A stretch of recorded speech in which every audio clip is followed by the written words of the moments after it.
Hello guys, this is Insomniac Andrew, and as you can see I was a player in this game, and I figured I'd do showing you guys what a captain's mode game is like. I was captain this game, and my team did not lose on purpose, so naturally I won. So I banned Void at the start. He's never all that much fun for me to deal with. They banned Undying. Pretty good ban too. 10 seconds remaining. 5 I thought about my second ban for a bit. Well, not really. I was talking with people and I banned Sniper. Pretty obvious why I would ban him. He's way too strong. He's like the strongest here in DOTA right now. And they banned Spirit Breaker. Then I picked Beastmaster because he's going to be really good. And they picked Lion and Darkseer. So they got lots of magic damage through those guys. So they're going to try to do a magic damage lineup against us so far, it looks like. 5 seconds remain. Reserve time. So I'm like, okay, well, I'm going to throw out a mage killer. Give him Puck.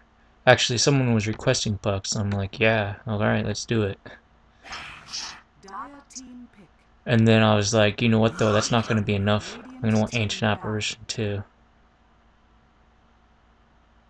Just to make extra sure that Darkseer's shenanigans don't work out. And then they pick Lycanthrope.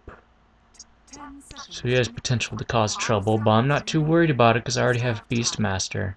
And I think he'll be able to kind of handle Lycan. Well, and even Puck's ultimate is not bad against Lycan at all. So then I ban Brew because he's really annoying and we need people that are easy to kill. That's not Brew. Like I banned Slardar because I don't want him screwing over Puck. And they ban Vengeful Spirit for whatever reason and Bounty Hunter. Pretty good bans, I would say. I mean, those are really underestimated heroes. And then I banned Leshrac. It was requested. I'm like, sure, why not? It's logical. And then the opponents banned Clinks. Probably don't want Clinks silencing people. But I mean, Puck already starts with silence, so whatever. Doesn't have to buy it. So they requested Tide Hunter. 2 people wanted him, so I'm like, okay, I'll go ahead and pick him. And they decided on who was going to pick him, and that was great. Although the guy probably wasn't a very good player, but it worked out in the end. They picked Earthshaker, who was really annoying. I hate him. Then we picked Phantom Assassin. I was kind of unsure about Phantom Assassin being able to handle Earthshaker, but on the other hand, Puck could also deal with Earthshaker too, in theory. Then they picked Phantom Lancer. Prepare for battle. So, here we go. Let's slow this down a little now that the picking phase is over. Looks like it's supposed to be on free camera, but it's on direct for some strange reason. There we go. Now it's on free. So, they asked how we should lane it, so I'm like, I should go solo mid. So I already bought my items, and I'm headed for solo mid. Puck's like, I want solo mid. Like, 30 seconds. well, I guess it wouldn't be the end of the world if I let you have it. So I figured we'll just hope Puck knows what she's doing, and, you know, Phantom Assassin wasn't that great of a pick against, Earthshaker anyway. I mean, like, somebody like Ricky, or even Phantom Lancer, would have been a lot better choice. But, you know, Puck, if she gets her levels, I mean, she can handle Earthshaker and the other mages too. So,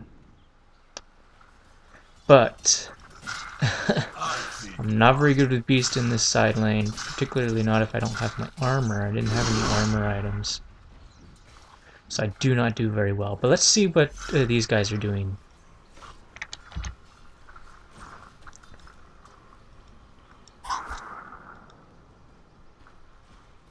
Now it looks like they're actually jungling with Lycan. So Darkseer's on his own. Interesting. And then middle line squaring off against Puck. So I left Earthshaker and Phantom Lancer with the stun slow combo against our slow.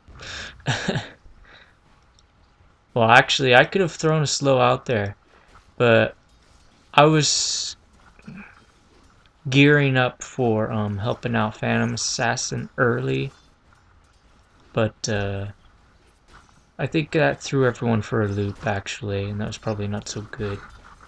Maybe I should have maxed my aura last. It works great when I max my aura first when I'm solo middle, but I wasn't solo middle, so whatever. You live, you learn.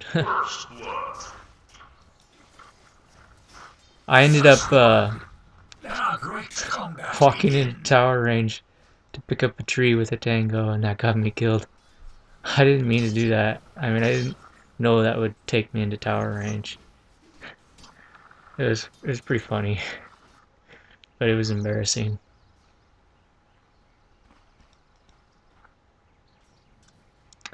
Anyways, let's speed this up a bit more. And so, really, check this out: 7 and 2. And what's Lion got? Lion's only got 1 and 2. So Lion's like seems to be focusing hard on trying to kill Puck rather than getting last hits. It's pretty interesting. It's not necessarily the wrong way to do things, but Lion's not that bad of a last hitter, really. I mean, he could stand right next to the creeps if he wanted to, because his Impale, it could stun the creeps and the hero, and that stun could get you a last hit and hit the guy trying to harass you or whatever. No, Lion's a pretty darn good laner. I like him. But, well, this guy was playing really passive, and actually it appeared that as though he was being scared of Puck.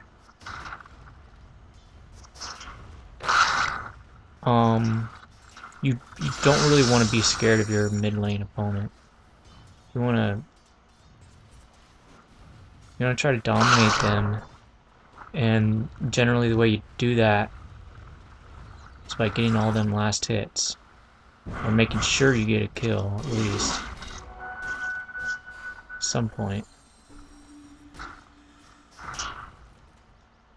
But he does go ganking, but nothing happens.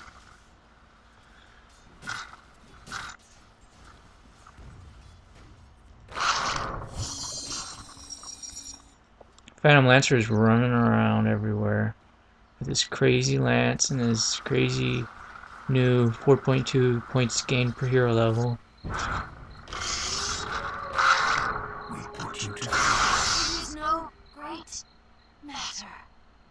So now he's level 6, that's like plus 17 agility, more than if he was like level 1, I guess.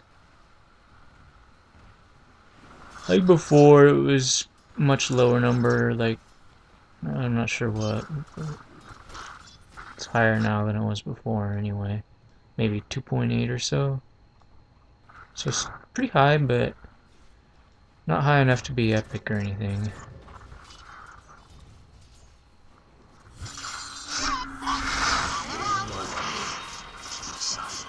So Phantom Assassin gets a nice kill on Lycan.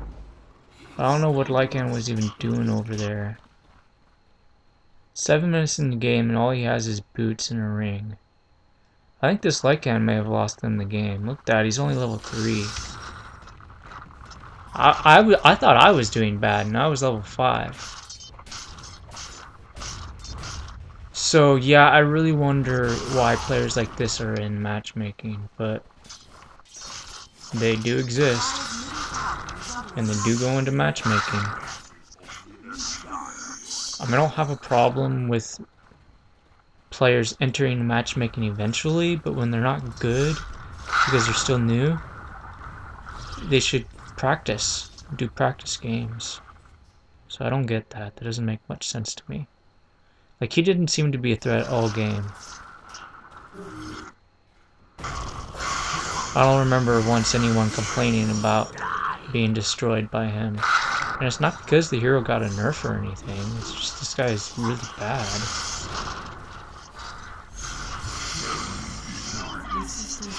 But they had some pretty good players, though. I think it was mostly pink and light green.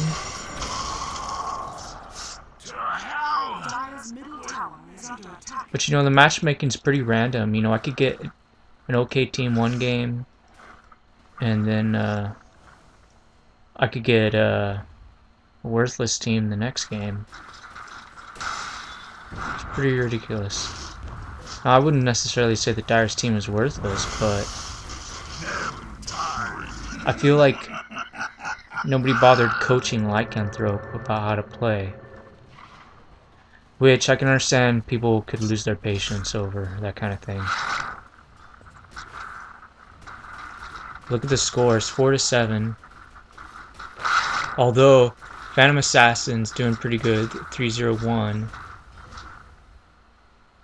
So is Phantom Lancer. And then Lion is 3-1-0, which isn't bad. Look at Puck, 0-1-4. So she does actually have 4 assists. She's been running around and helping people, but personally, she hasn't been doing too hot. Yeah, mostly she's actually kind of low on gold. Because about the one time she died, she probably hadn't spent her gold, I guess.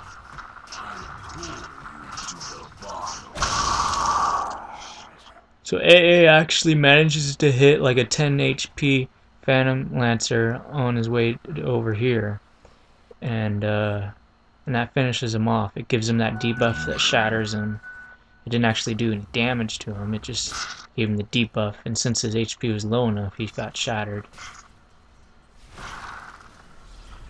And I congratulated him on throwing that at such good timing and letting it go as far as it did. Because the way he timed it was just perfect. If he had timed it any other way, or if he aimed it any other way, it might not have landed. It most likely wouldn't have. Anyways, yeah, it definitely takes a lot of skill to play an Ancient Apparition. I was glad he held up his role. Now here, I was hoping that... I wasn't sure what to do here. I was thinking of going around here, but I wanted to see if they were going to go this way or not. But Tide did not follow them. I guess he was just too scared of dying himself. But he had full health. And now he's all by himself, and now they want him, and then he dies. And the weird thing is he actually has arcane boots, and that's why he was being such a pussy. He only has 2 levels of Kraken Shell. So he went down pretty fast. He needs to be beefier than that, really. I don't like when people play Tide this way. Makes it so you can't do a lot of the things that you should be able to do. Earthshaker, he's a completely different hero. He's got stuns. Stuns and stuns and stuns. So giving him some mana is not a bad idea.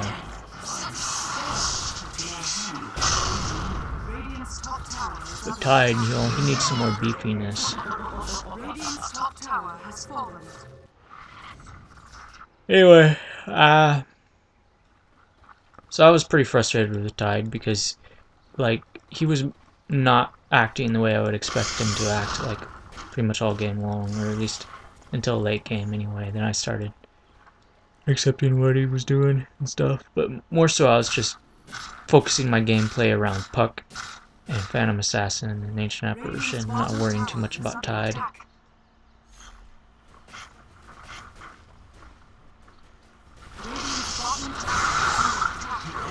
I tried to help him out, but there's just no way I was going to get there in time. And then I realized it a little too late, but I still managed to get away. Just running around behind trees, and then they weren't sure which way I was going to go, and they just probably even gave up on looking for me. And then not only Ancient Apparition goes down, but Puck does too when they're pushed. So AA throws a slowdown, and Tide goes and follows them, and they start to follow me, but then they decide to stop following me, which is interesting. It leads to this crazy fight. I'm not even sure what happened exactly. It looked like Darkseer pulled me into the fight, even though Earthshaker tried to keep me out of it. that seemed to backfire on them, the way Darkseer did that. And then,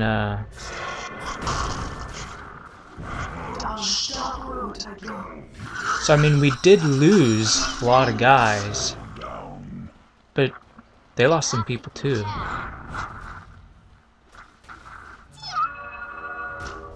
Actually, Puck and I both seem to get away, although it looks like Puck's about to die right now. But Puck did finish off the third guy, and so for a while it looks like we came out even though they've been kind of dominating us up until now. So really, all in all, that battle could have gone a lot worse. I could have been trapped on the other side of the fissure, not helping at all. But I was over there and I was able to help. But not very much. I mean, I wasn't all that particularly effective. But better than nothing. Probably wouldn't have gotten Lion if I hadn't been vacuumed right next to him.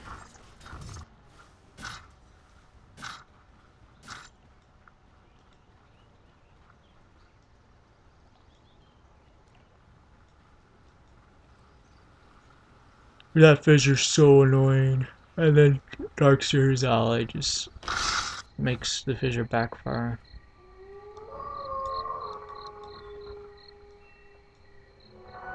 Invisibility. I really wonder if they thought about the synergy when they were picking those two heroes. I mean, I know Earthshaker's pretty annoying, and so is Darkseer, but did they really work together? I don't know.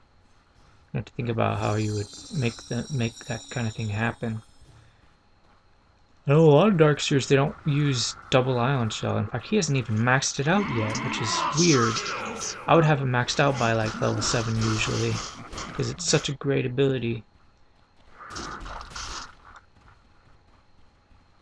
So anyways, Phantom Assassin dies. I'm not sure what happened to her, but I guess she got jumped. Even Ancient Apparition's hiding over here, so they must have somehow surprised them then. Oh, the creep lane was way up over here, that's how, I guess. So they were pushing it back, and then AA was like noticing by the wards that they were coming, I guess. But Phantom Assassin probably noticed too, and instead of hiding in the trees, she just ran back at the main route. And that kind of spared Ancient Apparition, maybe, because then they couldn't figure out where he was. If they were looking for Phantom Assassin and found her where Ancient Apparition was, maybe they both would have died. So that might have been a pretty smart play, a good sacrifice. Except for that he ends up sacrificing himself now in this fight. But Tide's ultimate goes off. I guess Puck did something. And then we actually wipe everyone out. It's wild, it's crazy. I guess Phantom Assassin bought back or something. It's still kind of a blur to me what happened, and I'm watching it, the replay. But yeah, it was a pretty exciting fight. I mean, we were down 2 guys and then we team wiped them. How often does that happen? I guess this goes to show you the importance of sacrifice. It works. It's different from suicide. Sometimes I call it suicide. It's not the same thing. Suicide is pretty much exactly like losing the game on purpose. Sacrificing is dying for a purpose. It's not dying without a purpose.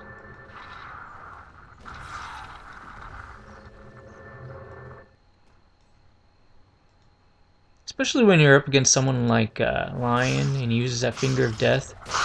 He's using it to finish some guy off. Well, he's not going to be able to use it on someone else. I don't get why Lion would want Tranquil Boots when Phase Boots is so much better. You could do so much more damage with Phase Boots, and not only that, but you can make better getaways. And you can chase people down better too with it. Just such a much better item for Lion than any of the other boots, really. So that, he was kind of one of their weaker links in the team, I would say, because of that. but mostly that Lycan. I mean, what is he doing? It's like 22 minutes in and he finally has lads. Should have had it a long time ago. So anyways, but I wasn't doing so good myself. I only had Perseverance, Tranquil Boots, and an urn. Could have been doing a lot better than that, obviously, so shouldn't criticize Lycan too much. But I mean, their team had a lot of pressure on us. He could have been like all up in that jungle, but he wasn't. He was like all being support Lycan, which is like kind of redundant when you have Phantom Lancer hanging around, throwing spears at everyone. Clones, whatever you call it. Anyway, so we're buying up town portal scrolls, and pushing back the lanes hard and teleporting back. Well, mostly Puck and Phantom Assassin are. Radiant's middle tower is under attack. So kind of check this out. We got like wards like all up in our jungle because we want to know when they're coming. Of course, she actually teleported back to defend, or maybe even stock up on items and then defend. But they didn't know she was teleporting, perhaps, when they started to move over there. Well, they probably guessed at it. And then they decided, okay, well, let's just go ahead and push this lane, because I guess they like this, pushing this lane for whatever reason.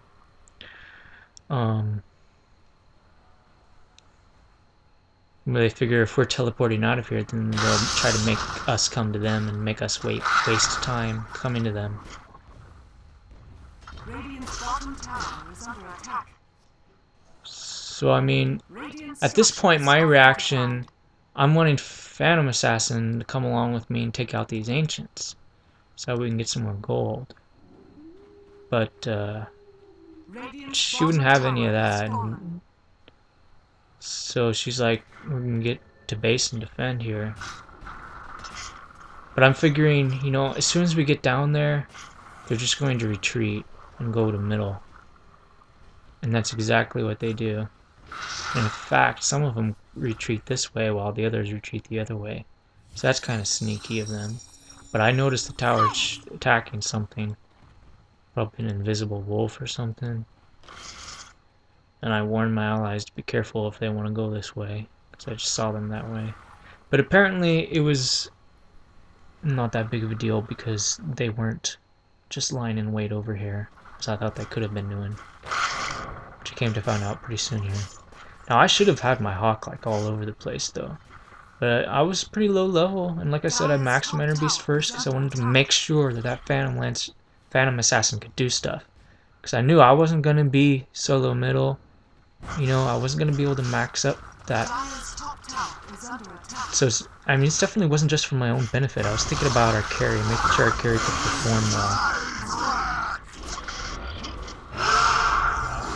So that was actually a really bad stun, because I was just gambling that it would land on Phantom Lancer, and it didn't.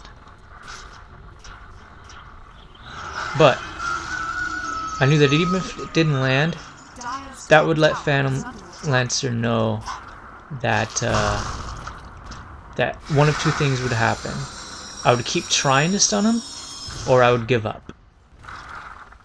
So I pretended to give up, and later on I just kept stunning other people. But then eventually I gambled again, and it paid off big. At least I think so. That's why that's one reason why I'm watching the replays and double check and confirm if that's true. But yeah, it was a pretty exciting game one way or the other.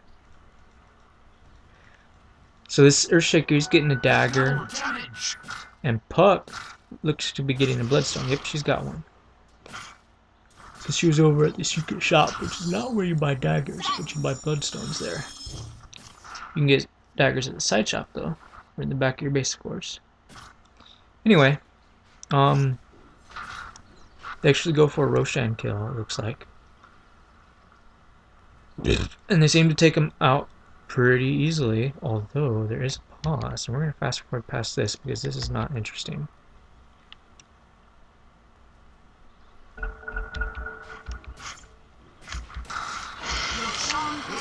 And then Darkseer picks up Aegis the Immortal, which is kind of an interesting choice. Not sure why they would do that. He's been underperforming all game long. But anyway, whatever. Yeah, those last 3 players, it was mostly those first 2 that were the troublemakers, the ones that were giving me and Tidehunter a tough time. It wasn't because I was bad, I could assure you. They're pretty good. Then again, I've always hated Earthshaker, so maybe that had something to do with it. But whatever.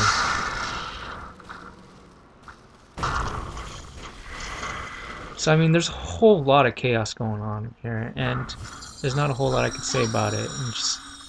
But just to show you, just scanning around, letting you see for yourself.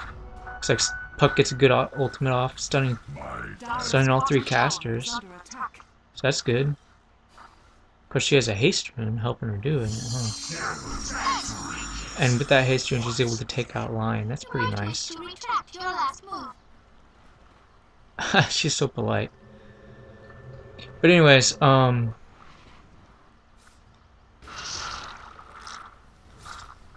the Phantom Assassin's pushing that lane back out of our base, and then I'm trying to push this big pushing squad out of our base. It's not working so good. Getting stunned by Earthshaker. And then I start kind of looking at Phantom Lancer, but not really. And I think what I was realizing was, you know, our AoE, it's kind of going to reveal which is the real Phantom Lancer at some point. And when that happens, I just gotta stun him. But the trick is, he could try doppel walking. But he just created a clone right there. So for now, if I can know which one is the real one, I can stun him right now. Whoop! Oh, sorry, 15 seconds are up. He can doppel walk again. But yeah, that 15-second window, if he starts attacking, then he's gotta make sure that he's able to trick. Now I dusted, and I told Phantom Assassin, I was wondering how come she didn't go after the guy, because he, well, I'm not sure what I was thinking, but he didn't have any live illusions anyway, for whatever reason. Now, they destroyed our tower, and we lost our Puck in AA. So, they're rocking us pretty hard, but now she's got her BKB and her lifesteal. And AA just destroyed Earthshaker, so that's a huge help. Now, Phantom Assassin gets into trouble, she blinks onto Tide, apparently. And then Puck comes back from the back of our base, and she's helping out. There's just a lot of crazy back and forth action right now.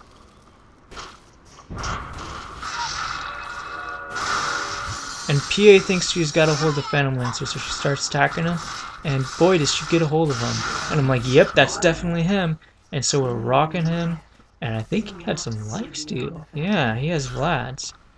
And he almost kills me, but I managed to survive. And then this guy almost kills me. He saved his Finger of Death when he should have used it. It's too late now. He's been silenced. And somehow or another, Lycan does not manage to kill me. He gives up the chase on me and starts attacking Puck, and apparently can't kill Puck. I don't know, between the 3 of these guys, I don't know what to make of them. I'm not going to say that they're a party that was losing on purpose, but they were definitely pretty newbies.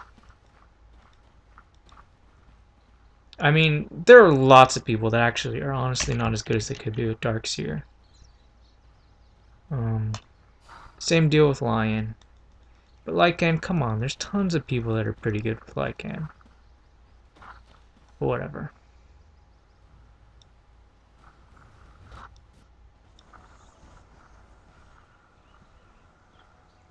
I mean, you know, when you're a captain, you gotta make sure that people are okay with playing as and playing with certain heroes. In other words, they won't mind having them as their ally, and they won't mind playing as them either. Like if you can get that, like if everyone is like, yeah, I could play any of these heroes, it's no sweat, then it's just a ridiculously overpowered team, really, if you think about it. But, you know, sometimes depending on the bans or, you know, what the enemies are getting, you can't always get that, I suppose. But, I mean, that's like the pinnacle of what you're shooting for. Now, in this game, nobody actually liked Beast except for me, so it wasn't really ideal, and my allies didn't exactly know how to work with my hero, so I had to keep reminding them how it worked.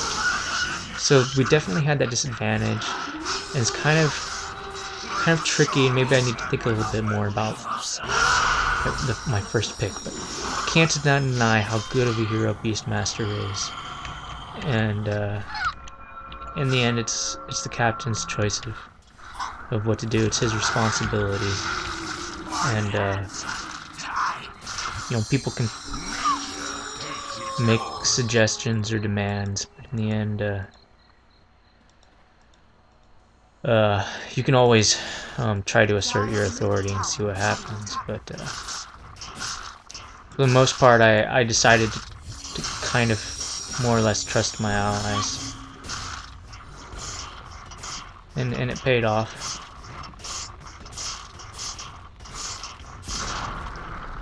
Dire's middle tower has Like, fallen. well, actually, Yellow, Dire's I picked bottom his tower hero, is under attack. and I suggested AA, and it was Dire's agreed bottom tower with. has fallen. And Illusion. these two were merely suggested. Well, this one was actually kind of demanded, but I was like, yeah, it was a good idea, so I totally went with it. Dire's top tower is under attack.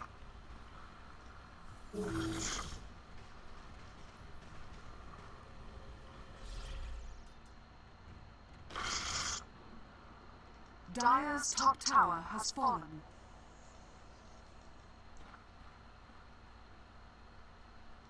So at this point, I almost actually have a Battle Fury. I'm only like 220 gold from it, and now they're pushing middle again. They've already taken our tower. They don't seem to want more towers. There's one here and there's one here. They could get a further gold advantage if they just push another lane. But they're trying to finish the game. So in other words, they're scared of our hero's late game potential. Mostly Phantom Assassins. Maybe they don't want her to get a Battle Fury. They probably don't want me to get a Battle Fury either. Battle Furies are pretty nice against illusions. You wipe them out pretty good with that. But anyway, so she's at the side shop teleporting in, and without those teleport scrolls to the side shop, there's no way we would have won this. But anyways, Lycan goes down. He's got no blocking bar activated. Like, how do you... Anyways.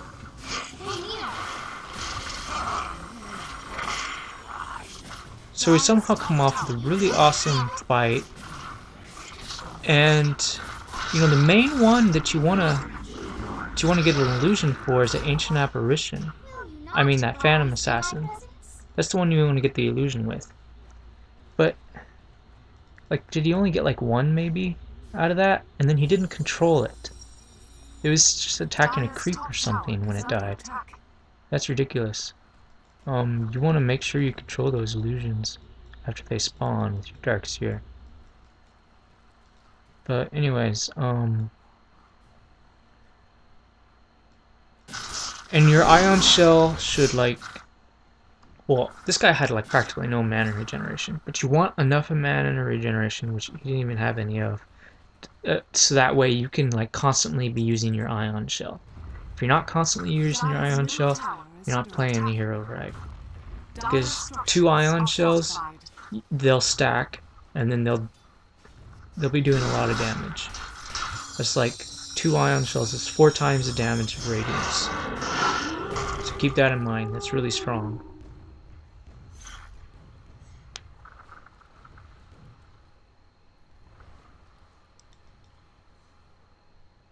Anyways, we push it and we pull back. because we know we can get more towers and get a better gold advantage. So we're not going to be like they did and just suicide push in middle.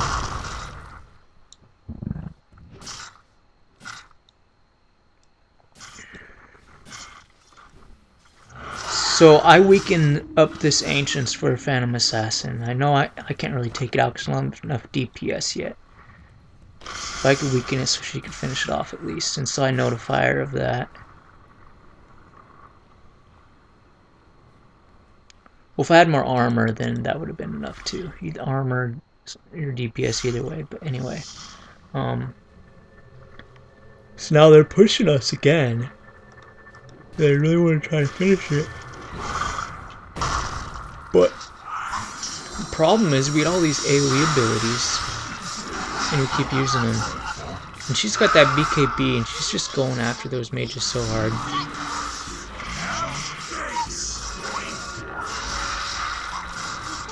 And this guy gets nailed by Puck's ultimate, so it takes him forever to get out of there.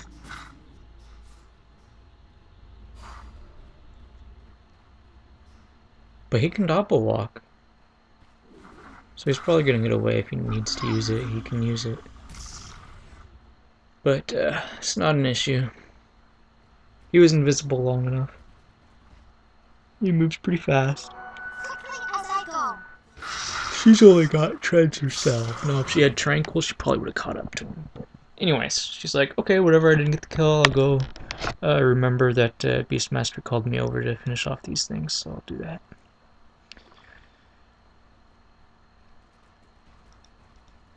And then we go push in middle, put a little pressure on them, see what they do. Maybe we can take a tower. Then I'm like, well, okay, we could actually... Somebody said that they're throwing. And I don't know if that was really true or not, but they definitely seem to be outmatched. And at any rate, the team as a whole seems to have lost its composure, I declared. And I think now, looking at this, I think it was just mostly that these two were like the good players and the others were just newbies that they got stuck with. Which is kind of unfortunate.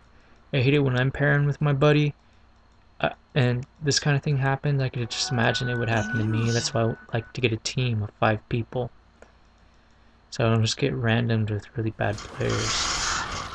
Because, I mean, if you're playing against really good players, you don't really want to have to spend time trying to teach your newbie allies how to play. Like you'd have to pause to start chatting to them sometimes, you know, because otherwise you get killed while you're trying to talk to them. You're completely distracted from the task at hand, whether it's last hitting or denying or trying to kill the enemy hero or trying to escape from him. And there, oh, maybe we should rewind that. See, I gambled and hit him right where it counts. And it says right there, Phantom Assassin killed Phantom Lancer. But I don't even see it, even watching it again. She's such a ninja. She's crazy fast. But she got him. You know, I think it's because of that Earthshaker. Like, he threw a fissure down, and it didn't even matter, but it just... That fissure drives me crazy. Like, it's so loud and it's so big and it just blows my senses out of the water. But anyways, I guess during that fissure she must have blinked on him or whatever and killed him off. So it was a pretty epic stun. You know, I'm actually surprised Primal Roar is not more like in your face like Fissure is. That would be sweet. I'm not necessarily, you know, changing the terrain so you can't walk over it, but you know, the whole loudness and visualness, I guess, could apply, perhaps. Whatever. Anyways,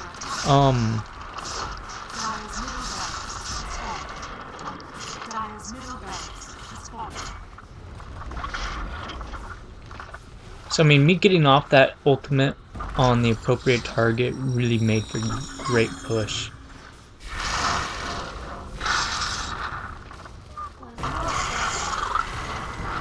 Then I got blocked out. You know, we lose our Ancient Apparition. So we're starting to retreat. And I get an ultimate off online because we don't want to have to deal with him. And these guys start ganging up on me. But it's no big deal because I got reinforcements coming. And I just heal myself up with my urn and my tranquils. The Phantom Assassin's actually got like all of them, except for this guy. But I help her get this guy too.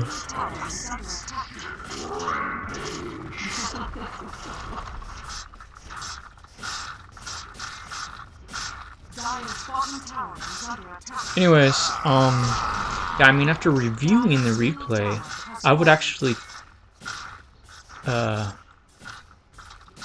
would like to be able to commend these guys.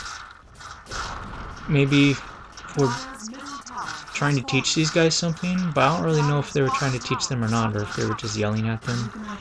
You never know if like these guys are upset with them because they're noobs, or if the noobs are upset with the skilled players because they're jealous of their skill. So, as opponents, it's kind of hard for you to commend or report people that are. But I mean, when they're your allies, you definitely can. But and now, you know, thinking about the game, you can watch their actions, and you can think, okay, well, yeah, maybe I should definitely commend that ally for this or that or the other thing. But now that the game's over, I can't do that. But you used to be able to do that, and I wish they would bring that back somehow. I mean, if you were actually in the game, you should definitely be able to commend them. I should say, but whatever. That's pretty much the end of the game.